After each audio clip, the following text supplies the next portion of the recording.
It's safe to say the Wii U's had a sparse year. With the Switch on the way, Nintendo's clearly shifting its development focus elsewhere.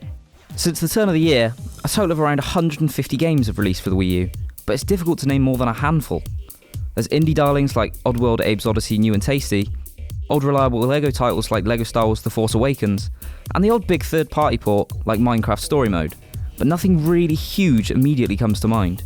Luckily for you, GameSpot has done the digging for you, so let's take a look at the 5 best games the Wii U had to offer in its last full year in the limelight.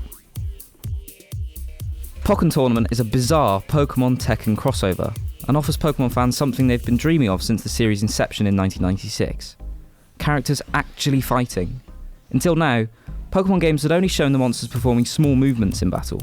Pokken Tournament finally showed series favourites like Charizard and Gengar physically hitting each other, giving the fighting game a sense of impact that some say the franchise had lacked. It stayed faithful to the game's tactical roots too, with mega evolutions, support characters, and a 2-phase attack system, meaning you'll need to be quick in your head as well as in your fingers to succeed.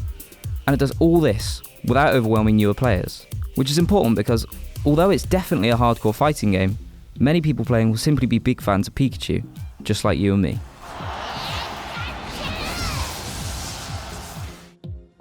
Next up is another crossover, this time between Shin Megami Tensei and Fire Emblem. Tokyo Mirage Sessions takes the plot and relationship building of a Megami Tensei or Persona game, but the rest is unmistakably Fire Emblem. So while demons are attempting to take over the world and you've got to make friends to beat them, the characters, weapons and skill upgrades are all from Fire Emblem. A crossover like that could have felt weird, with art styles and gameplay systems clashing, but developer Atlus has beautifully merged the two games into a great dungeon crawler. In fact, the characters and mechanics are married so well, and this strange mashup so at ease, it feels like the two franchises were always destined to be together.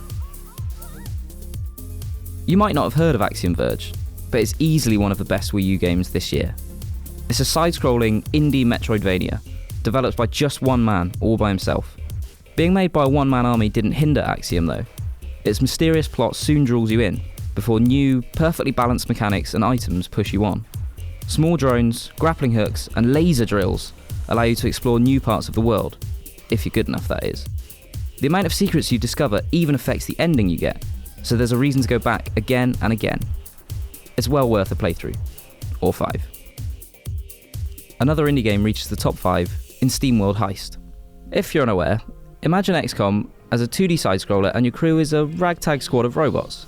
Each character has a unique special ability, plus their own kooky sense of humour. And did we mention the robots are powered by Steam? Yeah, they're pretty cool. But it's the fact that it's XCOM in 2D that's the real hook here. Not many strategy games are presented this way, but somehow it works. Weapons lack any auto-aim too, so an element of skill comes into the shooting, so you can't blame it on a dice roll if you miss. Last up we've got Paper Mario Color Splash, a game that seemed to fly under a lot of people's radars when it launched in October. Some fans were upset that it appeared similar in style to Paper Mario Sticker Star on 3DS. Happily, however, Color Splash is a delight. It cuts down on the text-heavy nature of some previous Mario RPGs, and even has 2D paper effects to rival Tearaway. Above all, it brings a sense of humour too many games forget, and much like Nintendo itself, is heartwarming to the core.